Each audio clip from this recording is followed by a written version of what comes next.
Hello everyone and welcome into the channel. My name is Brent, and in today's video we are going to be doing a market update for the portfolios. We're going to be taking a look at M1 Finance, we're going to be taking a look at the options over at Merrill Edge, and we're going to be taking a look at SCHD. Why has SCHD fallen by so much? We're going to go ahead and take a look at the ETF itself and some of its holdings to showcase why it has fallen by so much over these past few weeks.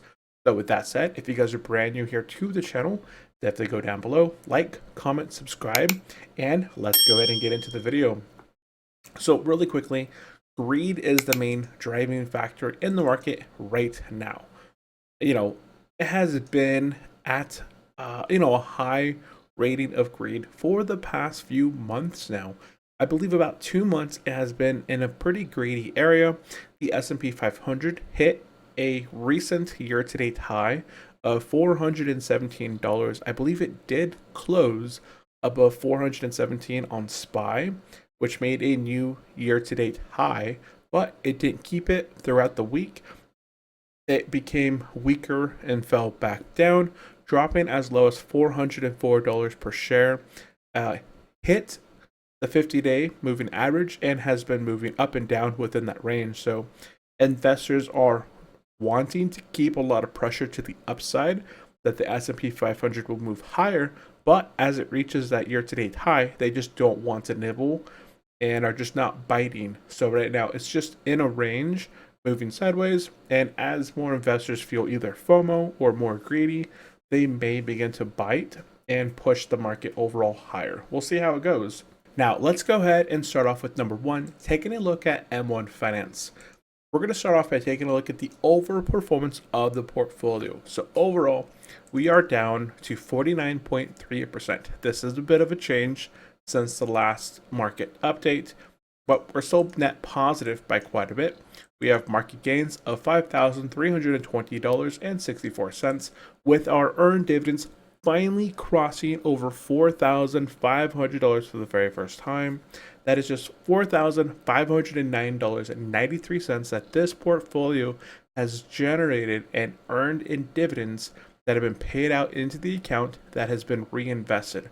We are just 1/4 away now from essentially hitting a Roth IRA yearly contribution within this portfolio. So within the next year or so, I am hoping to hit $6,000 of earned dividends within this portfolio, and that'll be just a nice little goal that I'm aiming to hit.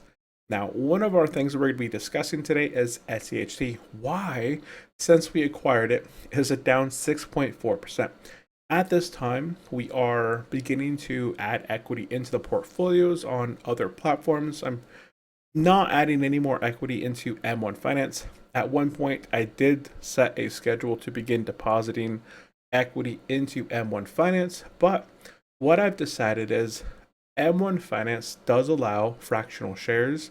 Fidelity also allows fractional shares, but as I get more equity into SCHD or whatever investments, M1 Finance just doesn't allow me to have options on the platform. So that is the driving factor of not adding more equity into M1 Finance, but instead just moving it over and adding new equity into Fidelity. I'll still keep the M1 Finance portfolio around a bit, but I may in the future end up transferring from one platform to the other. It's just at this moment, I don't see any need for it immediately. Whereas, if I begin a transfer there's always that intraday transfer where they move your holdings, everything's kind of locked in place. They may sell fractional pieces from your M1 Finance holding at, say, negative 6.4%, and they transfer your holdings over. So now you sold at a loss, and the market moves higher at that point. Right now, I don't want to sell it out of anything. I'm not in any rush, so that's why I'm kind of doing that. So overall, you can see that our holdings are for the most part positive. There are a few negatives in the portfolio, but they have been moving up very rapidly. Essex Property Trust at one point had been down nearly 40%, I believe, in the portfolio, whereas now it's only down under 10%. Digital Realty Trust is down 52.49%. but in reality, it's only down roughly 25%. This has stayed about the same. IIPR has been the worst performer in our portfolio, now down around 60%. And that one is accurate. As you can see, we had about $2,000 invested in it. It is down $1,117 within the holding. So that one is the most beat up, but it does have the most upside potential. I've seen a lot of investors begin to take a look at it, but I'm more negative on the holding versus positive.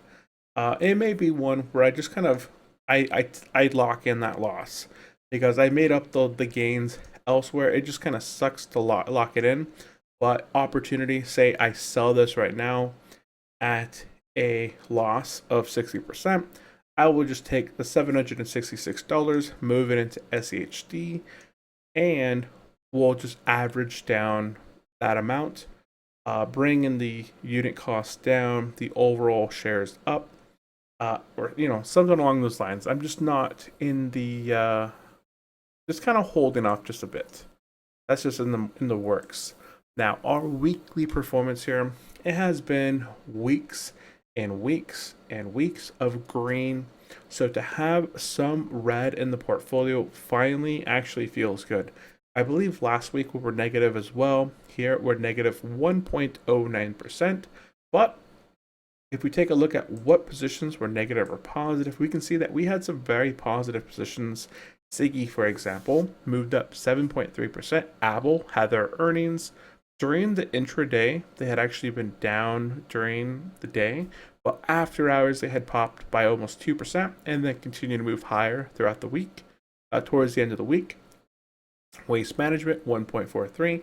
IIPR is showing some signs that they're moving off those lows by up 1.18%. So again, while it might be the worst position in the portfolio, it does have the most to gain positively from those lows, right? Then we do have quite a bit of negative. Starbucks came out. I believe they had good earnings, but for whatever reason, they took a dive of 6.19%. I forgot what the reasoning was. I don't believe I read up on it, but 6.2% is a pretty big hit to Starbucks in general. Digital Realty Trust down 2.75. Schwab took a huge hit today for an ETF. This is an ETF, whereas say the S&P 500. Let's just take a look real quick, right? The S&P 500 moved down 0.8% this week.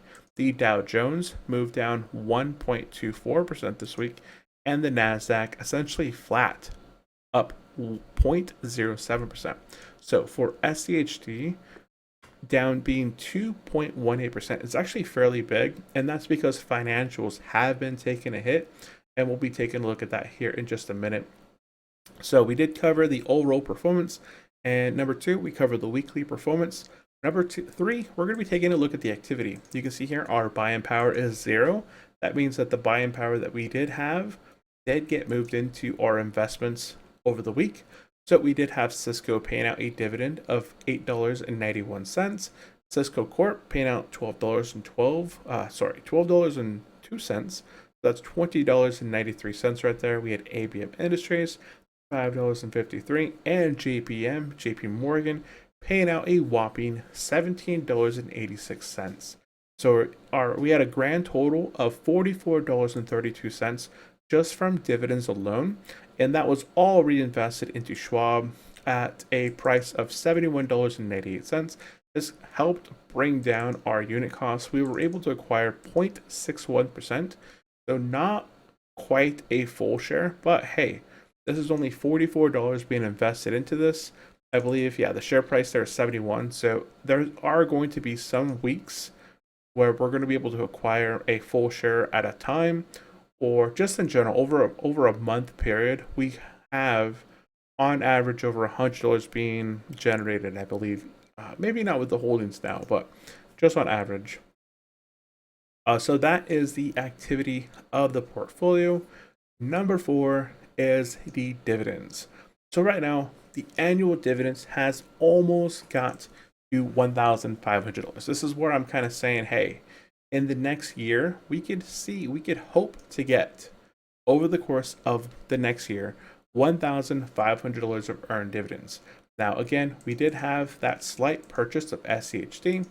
So we can go into our holdings here of SCHD, click edit, and update our shares from 277 to now. We're not going to have too many more, right? We have let's go ahead and get 278.52. Whoops, that's not it. 252.519. There we go. Copy that.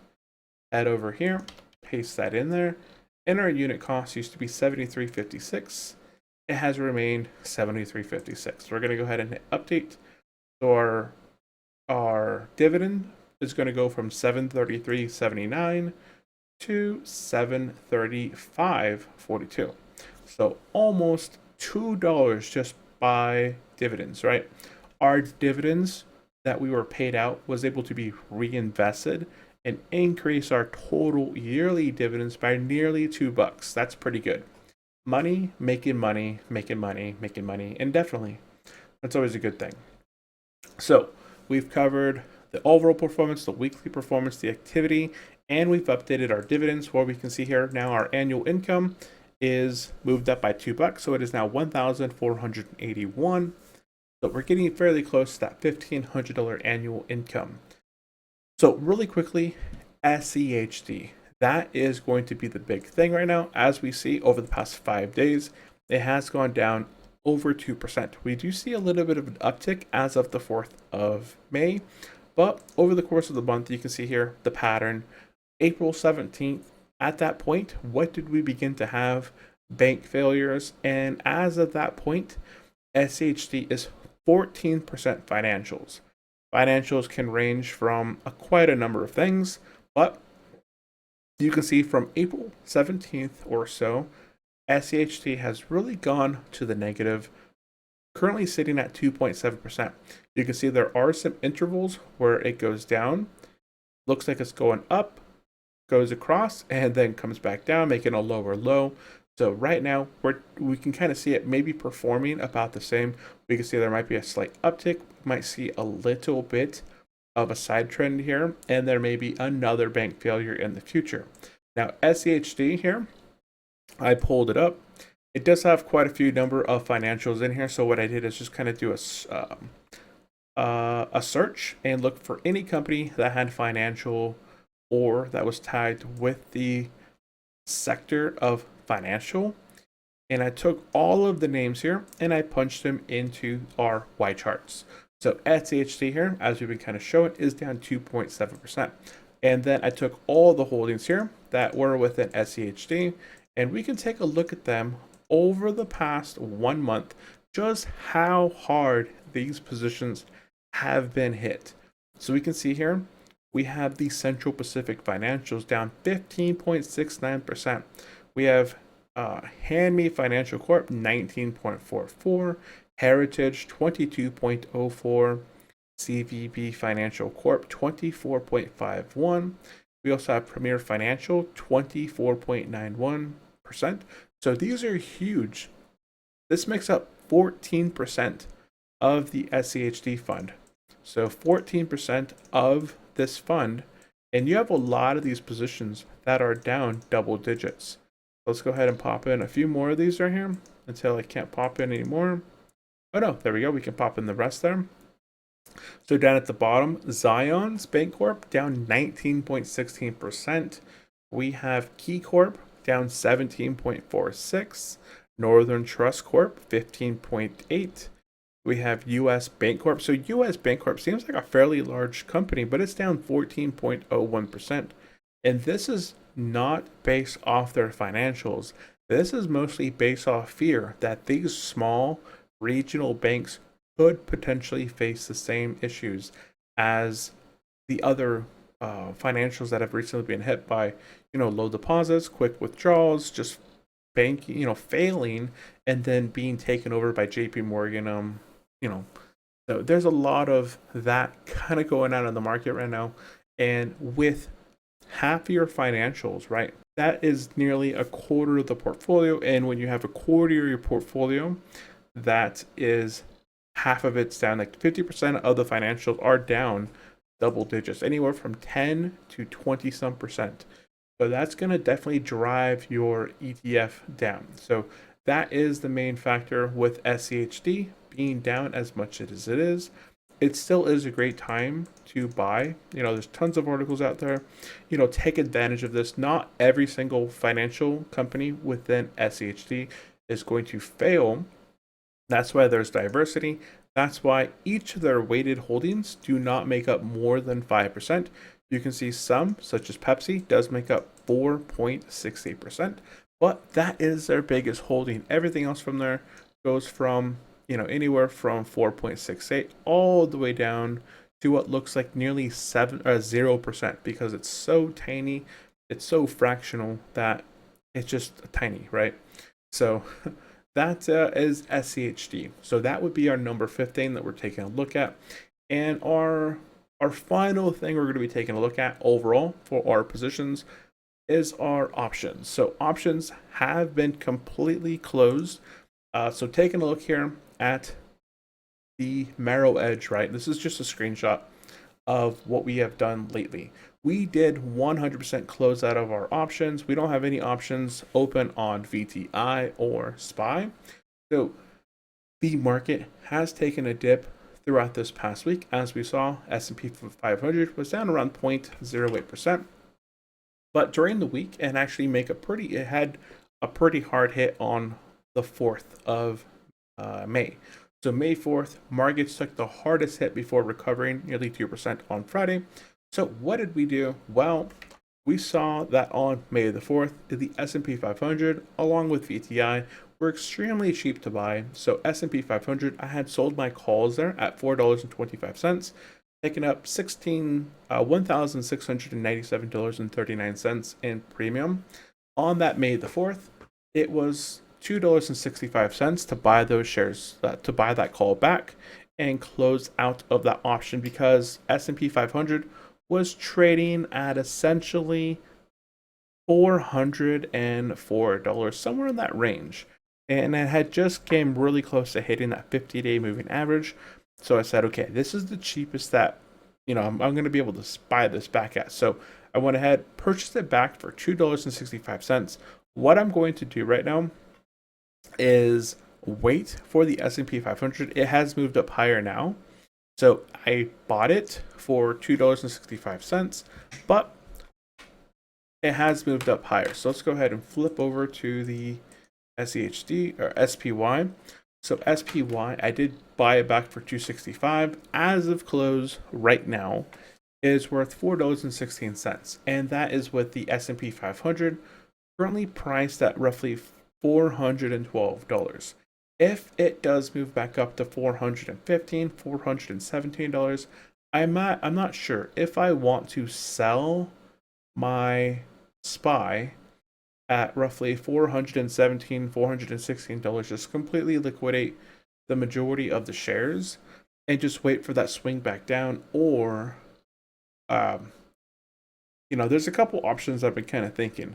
I can either set a limit sell of $416 or $417, for example, and if it does get triggered, that's okay. I'll lock in and I will sell a put option to buy back the shares at, say, $406 or somewhere in that range within the week. So I'll still get a high amount of premium if it does fall back down to $406, $408. Doesn't matter, right? There'll be that difference between where I sold it at $415, $416, and where I would pick it back up at $406. Plus, I'll have been paid premium to pick up those shares by selling that put option there. So that's kind of like the thought process right now. I don't currently have any open contracts because, again, on VTI as well. VTI, I bought it back for 20 cents, which is essentially down here on the 4th. That was essentially the cheapest I could buy it back. So I bought it back for 20 cents. I was able to lock in a little bit of a difference there. We'll go ahead and cover that here in just a second. But it's moving back up 0.35%. This contract is going to expire on May 19th. So I will probably not redo the May 19th. I may go back and push it out a month and set my call strike price at 210. Just kind of keep it 210. That's above my cost basis for VTI. I'm still locking in a decent amount of premium, and I'm pushing it out another month where I can get more premium versus, what it's at right now. As far as SPY goes, it's May 26. Premium is still really, really good on this position, and it still will move higher as long as S&P 500 moves higher. If it does go lower, that's fine. I'll just kind of hold on to the shares at the moment, and no biggie. I'll just be continuing to use the premium that I've acquired over the past few options to just buy back more shares if it does begin to drop underneath the 50-day moving average of $402, $403 right now. As far as the options go, we can see here SPY or VTI. VTIs are the ones that we had open first back on 421. We bought those back for 20 cents a contract, costing us $20. With fees, it was $20.65. We were able to lock in a total net premium of $96.69. The other VTI was able to lock in a net premium of $103.69. And then that SPY contract that we closed, we were able to lock in $634.79 with that premium that we purchased back. So back here, we had basically nullified our losses in the past. We did have that little bit of a time where we were buying it back and it was costing us, but we were able to wipe away the losses there. I'm up $534 positive, and then recently we were able to come back up another $634 positive. So if the S&P 500 does move to the upside higher, I'll just resell my contract for that May 29th date and then be able to pick up an additional premium from there. So that'll just be extra gravy on the top. So that's kind of the game plan at the moment. So that is going to be it for this video. I know we covered quite a bit. Instead of doing specific M1 finance updates, we're going to be doing like a full, any sort of changes, major changes in the portfolio, across the portfolios. We're going to be doing an update on those specific things. So let me know down in the comment section below. Is there anything I may have missed? Is there anything you guys are interested in hearing more about? Let me know down in the comment section below. I would really appreciate it. Otherwise, if you guys are brand new here to the channel or are back and just not subscribed, go down below, hit that subscribe button, and give this video a big thumbs up. I do appreciate the thumbs up. I like going back. And then drop me a comment saying, hello, hey, I watched out your video. I'm also buying SPY. Let me know what you're buying. What are you selling? Are you waiting? Yeah, that's about it. So I will see you guys in the next video. Bye-bye.